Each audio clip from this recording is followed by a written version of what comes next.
వరుస కాల్పులు పేలుళ్ల సంఘటనలతో అప్రమత్తమైన ఫ్రాన్స్ ప్రభుత్వం అత్యవసర పరిస్థితిని ప్రకటించింది. యాంటీ టెర్రరిస్ట్ ఆపరేషన్ దళాలు, కేబినెట్ మంత్రులు, పారిస్ మేయర్, ఇతర ఉన్నతాధికారులతో ఫ్రాన్స్ అధ్యక్షుడు హోలాండ్ అత్యవసర సమావేశం నిర్వహించి పరిస్థితిని సమీక్షించారు. పారిస్లో ఉగ్రవాదుల దాడులను అమెరికా అధ్యక్షుడు బరాక్ ఒబామా ఖండించారు. అమాయక ప్రజలను పట్టనబెట్టుకుంటున్నారని, ఇది మానవత్వంపై జరిగిన దాడి అని పేర్కొన్నారు. కాల్పుల ఘటనపై యూరోపియన్ యూనియన్ చీఫ్ జెన్ కౌడ్లే జాంకర్ దిగ్భ్రాంతి వ్యక్తం చేశారు. గడిచిన ఏడాది కాలంగా ఫ్రాన్స్లో చోటు చేసుకున్న కాల్పుల ఉదంతాల్లో 200 మందికి పైగా అమాయకులు ప్రాణాలు కోల్పోయారు. అయితే ఈ సంఘటనలకు బాధ్యత వహిస్తున్నట్లు ఉగ్రవాద సంస్థలేవి ఇప్పటి వరకు ప్రకటించలేదు. రెస్క్యూ ఆపరేషన్ ప్రారంభించిన భద్రతా బలాలు 3 ఉగ్రవాదులను మట్టుపెట్టినట్టు సమాచారం.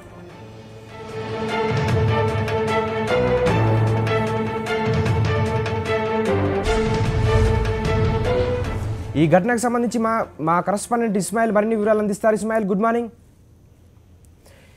ఇస్మాయిల్, నరేష్, ప్యారిస్ లో దాదాపు రాత్రి పాలరీస్ కాలమాన ప్రకారం రాత్రి 9 నుంచి 10 గంటల మధ్యలో ఏదైతే ఉగ్రవాద దాడి జరిగిందో 7 చోట్ల ఈ మొత్తం దాడి జరిగినట్టు చెప్తున్నారు. సైమల్టేనియస్ గా ఒకే ఏకకాలంలో ఈ దాడులు జరిగాయి. దాదాపు ఇప్పటి వరకు 153 మంది చనిపోయినట్టు అధికారికంగా ధృవీకరించారు. మృతుల సంఖ్య ఇంకా పెరిగేటువంటి ప్రమాదం ఉంది. ఒకసారి దాడి జరిగినటువంటి ఘటనలు చూస్తే జర్మనీ ఫ్రాన్స్ కి సంబంధించి ఒక ఫ్రెండ్షిప్ మ్యాచ్ జరుగుతుంది. మ్యాచ్ జరుగుతున్నటువంటి స్టేడియంలో వరుసగా బాంబు పేలులు జరిగాయి. 2 బాంబు పేలులు అక్కడ సంభవించినట్టు చెప్తున్నారు. ఆ తర్వాత 10th డిస్ట్రిక్ట్ లో ఉన్నటువంటి ఒక రెస్టారెంట్ లో విచక్షణారహితంగా కొంతమంది అగంతకులు AK-47 రైఫిళ్లతో వచ్చి కాల్పులకు తెగబడ్డారు. అక్కడ కేవలం 2 మ్యాగజైన్లు కంప్లీట్ అయ్యే వరకు, అంటే 2 గన్మెన్లు మొత్తం దాదాపు 200లకు పైగా బుల్లెట్స్ అక్కడ వాళ్ళు ఫైర్ చేసినట్టు తెలుస్తుంది. అక్కడ కూడా 10 నుంచి 15 మంది చనిపోయారు. అయితే మొత్తం ఈ దాడిలోనే అత్యధికంగా చనిపోయినటువంటి ఏదైతే ఒక కాన్సర్ట్ థియేటర్ ఉందో బటక్లాన్ అనేటువంటి ఆ కాన్సర్ట్ థియేటర్ లోనే 118 మందికి పైగా చనిపోయినట్టు ప్యారిస్ మేయర్ ప్రకటించారు. ఒక దారుణమైనటువంటి సంఘటన జరిగింది. ఒక పెద్ద ఫ్రాన్స్ చరిత్రలో చూసుకుంటే 2వ ప్రపంచ యుద్ధం తర్వాత జరిగినటువంటి అతిపెద్ద మానవ సంహారంగా మనం దీన్ని చూడొచ్చు. ఐసిస్ ఉగ్రవాదులు దీని వెనుక ఉన్నట్టు ఉన్నారు అనేటువంటి అనుమానాలు వ్యక్తమవుతున్నాయి. ఇంకా కన్ఫర్మ్ గా ఎటువంటి న్యూస్ ఏజెన్సీస్ కావచ్చు, లేకుంటే ఫ్రాన్స్ కు సంబంధించిన ప్రభుత్వం దీన్ని ప్రకటించలేదు. అయితే గతంలో చార్లీ హెబ్డో పత్రికపై జరిగినటువంటి ఐసిస్ దాడిని దృష్ట్యా ఇది ఐసిస్ ఉగ్రవాదులు ఒక కోఆర్డినేటెడ్ దాడి చేసి ఉంటారు అనేటువంటి అనుమానాలు అయితే వ్యక్తమవుతున్నాయి. ఇంకా మృతులకు సంబంధించి కావచ్చు, అదేవిధంగా ఎంతమంది గాయపడ్డారనేటువంటి ఇంకా కన్ఫర్మేషన్ ఇప్పటి వరకు 153 మంది చనిపోయినట్టు మాత్రం అధికారికంగా ధృవీకరిస్తున్నారు. 300 మందికి పైగా గాయాలతో ఆసుపత్రుల పాలైనటువంటి పరిస్థితి. 1 గంట కాలంలో ఈ మొత్తం నరమేధం జరిగింది. ఒక విధంగా ఉగ్రవాదులు కేవలం మనుషుల్ని చంపడమే ఒక కార్యక్రమంగా ఈ మొత్తం సంఘటన చేసినట్టుగా తెలుస్తుంది. కేవలం ఎటువంటి నినాదాలు కావచ్చు, ఎటువంటి హెచ్చరికలు జారీ చేయకుండా AK-47 రైఫిళ్లను లోడ్ చేయడము, కాల్చడము, ఈ ఒకే ఒక్క ప్రక్రియ దాదాపు గంట సేపు ప్యారిస్, సెంట్రల్ ప్యారిస్ లో దాదాపు 6-7 చోట్ల జరిగినట్టు తెలుస్తుంది. 2 చోట్ల మానవ బాంబులు కూడా, ఆత్మాహుతి దాడి కూడా జరిగినట్టు, 2 మానవ బాంబులు కూడా పేలినట్టు సమాచారం అందుతున్న పరిస్థితి. కొంతమందిని ముందుగా వాళ్ళు హాస్టేజ్ చేశారు, బందీలుగా చేసుకుని ఆ తర్వాత కాల్పులు జరిపారు. బందీలుగా ఉన్నటువంటి వాళ్ళను కూడా దాదాపు 60 మందిని బటక్లాన్ థియేటర్ లో ఊచకోత కోసినట్టు తెలుస్తోంది. దీనికి సంబంధించి ఇంకా చాలా కన్ఫర్మేషన్ న్యూస్ రాస్తుంది. దాదాపు గంట సేపటి నుంచి ఒక విధంగా వార్తలు పూర్తిగా కంప్లీట్ అక్కడ నుంచి ఆగిపోయినటువంటి పరిస్థితి. మొబైల్ నెట్వర్క్ ని చాలా చోట్ల ఆపేశారు. ఇప్పటికే అన్ని భద్రతా ఏజెన్సీస్ కూడా ఆ సంఘటన స్థలానికి చేరుకున్నటువంటి పరిస్థితి.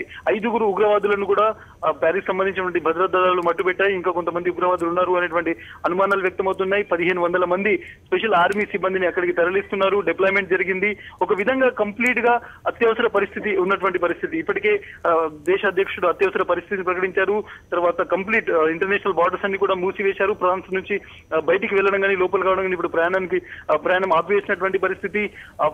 అధ్యక్షుడు పూర్తిగా అందరూ భద్రతా సిబ్బంది కావచ్చు, మేయర్ కావచ్చు, అదేవిధంగా మిగిలిన మంత్రులతో అత్యవసర సమావేశాన్ని ఏర్పాటు చేస్తున్నారు. ప్రపంచంలోని అన్ని దేశాలు కూడా ఈ మొత్తం దాడిని ఖండించినటువంటి పరిస్థితి. ఐసిస్ ఉగ్రవాదులు ఈ దాడి చేసి ఉంటారు అనేటువంటి అనుమానాలు అయితే చాలా స్పష్టంగా వ్యక్తమవుతుంది. అమెరికాలోని వరల్డ్ ట్రేడ్ సెంటర్లో దాడి జరిగిన తర్వాత ఇంత పెద్ద దాడి జరగడం పారిస్లో ఒక ఎలా చూడొచ్చు? అలాగే ఈ దాడికి సంబంధించి ఎలాంటి సంకేతాలు ఇస్తున్నారు ఉగ్రవాదులు? డెఫినెట్ గా యూరోపియన్ కంట్రీస్ లో, వెస్టర్న్ కంట్రీస్ లో చూసుకుంటే ఫ్రాన్స్ చాలా భద్రతా ప్రమాణాల దృష్ట్యా చాలా కట్టుదిట్టంగా భద్రతా ప్రమాణాలు ఉంటాయి. అక్కడ పోలీసింగ్ కావచ్చు, మిగిలిన వ్యవహారాలు కావచ్చు, చాలా కట్టుదిట్టంగా ఉంటాయి. అలాంటి ప్రాంతంలో ఒక కోఆర్డినేట్ దాడి జరిగింది. 5 ఉగ్రవాదులు ఇప్పటికే చనిపోయినటువంటి పరిస్థితి. అయితే ఎంతమంది ఉగ్రవాదులు పనిచేశారు, వీళ్ళు ఎక్కడి నుంచి వచ్చారు, ఏ విధంగా ఈ మొత్తం దాడికి పథకం వేశారు అనేటువంటిది ఇప్పుడు చూడాల్సినటువంటి అంశం. ఎందుకంటే దాదాపు 150 మందికి పైగా ఇప్పటికే చనిపోయారు. ఇంకొక మృతుల సంఖ్య పెరిగేటువంటి ప్రమాదం కనిపిస్తుంది. గంట సేపు ఊచకోత కోసినటువంటి పరిస్థితి. ఎక్కడ కూడా నిరాయుధులైనటువంటి సామాన్య జనం హోటళ్లలో, అదేవిధంగా ఫుట్బాల్ స్టేడియంలో, ఒక థియేటర్ లో ఉన్నటువంటి పరిస్థితుల్లో అక్కడికి చొరబడి కాల్పులు జరిపినటువంటి పరిస్థితి. మనం దీన్ని డెఫినెట్ గా ముంబైలో జరిగినటువంటి దాడితో దీన్ని పోల్చవచ్చు. అక్కడ జరిగినటువంటి దాడి కావచ్చు ఇటువంటి సేమ్. ఎందుకంటే కొంతమంది వ్యక్తులు వెపన్స్ తీసుకొని, గ్రెనేడ్లు తీసుకొని, బాంబులతో దాడి చేస్తూ కనిపించిన వాళ్ళందరూ కూడా చంపినటువంటి పరిస్థితి. సో ఈ దాడికి సంబంధించి ఇంకా విషయాలు బయటికి రావాల్సి ఉంది. బట్ ముంబై తరహా దాడిని మాత్రం దీన్ని మనం చూడొచ్చు. ఎంతమంది ఉగ్రవాదులు పాల్గొన్నారు, తర్వాత వాళ్ళ దగ్గర ఈ వెపన్స్ ఎక్కడి నుంచి వచ్చాయి, వాళ్ళు ఫ్రాన్స్ జాతీయులా లేకుంటే బయట నుంచి చొరబడ్డారు, ఇటువంటి చాలా అంశాలు రావాల్సింది. కానీ ఫ్రాన్స్ చరిత్రలో ఒకసారి చూసుకుంటే రెండో ప్రపంచ యుద్ధం తర్వాత జరిగినటువంటి అతిపెద్ద ఉపద్రవంగా మనం దీన్ని చూడాల్సి ఉంటుంది. పెద్ద సంఖ్యలో జనాలు చనిపోయారు. దీని ఇంపాక్ట్ అంతర్జాతీయ సమాజం మీద కూడా డెఫినెట్ గా ఉంటుంది. ఒకసారి అమెరికా ట్విన్ టవర్స్ మీద దాడి జరిగిన తర్వాత ఏదైతే ఉగ్రవాదం మీద అంతర్జాతీయంగా పోరు జరిగిందో అంత పెద్ద ఇష్యూగా మనం దీన్ని చూడాల్సింది. ఎందుకంటే ఒక దేశంలో, ఫ్రాన్స్ లాంటి దేశంలో, ఆ దేశం నడిబొడ్డున ప్యారిస్ లో 7 వరుస దాడులు జరగడం అనేది డెఫినెట్ గా అంతర్జాతీయ సమాజం ఇప్పటికే దీన్ని ఖండించింది. పూర్తి స్థాయిలో దీనికి సంబంధించి ఇంకా ఇన్వెస్టిగేషన్ అయితే కొనసాగుతుంది. సిరియాలో ఉగ్రదాడులు జరుగుతున్న నేపథ్యంలో యూరోప్కి కంట్రీస్కి ప్రజలు వలస వచ్చిన సంగతి మనం చూస్తూ ఉన్నాం. ఈ నేపథ్యంలో ఫ్రాన్స్, వాళ్ళ ప్యారిస్ కానీ యూరోప్ కంట్రీస్ కానీ వాళ్ళకి శరణార్థులకు ఆశ్రయం ఇస్తున్నాయి. ఈ నేపథ్యంలోనే వీళ్ళు టార్గెట్ చేసి దాడి చేశారనుకోవచ్చా? డెఫినెట్ గా యూరోపియన్ కంట్రీస్ మీద దాడి చేస్తాము, తర్వాత వెస్టర్న్ కంట్రీస్ మీద ప్రధానంగా దాడి చేస్తామని పదే ఐసిస్ లాంటి ఉగ్రవాద సంస్థలు హెచ్చరిస్తున్నాయి. గతంలో కూడా కొన్ని ఉగ్రవాద దాడులకు పాల్పడినటువంటి పరిస్థితి. ప్యారిస్ లాంటి చోట మనం చూసుకుంటే ఈ ఏడాది జనవరిలో జరిగినటువంటి చార్లీ హెబ్డో పత్రిక దాడిని మనం చూసుకోవచ్చు. వ్యంగ్యంగా కథనాలు ప్రచురించిందని ఆ పత్రిక ఎడిటర్తో సహా 15 మందిని ఉగ్రవాదులు ప్యారిస్ లో కాల్చి చంపినటువంటి పరిస్థితి. ఇద్దరు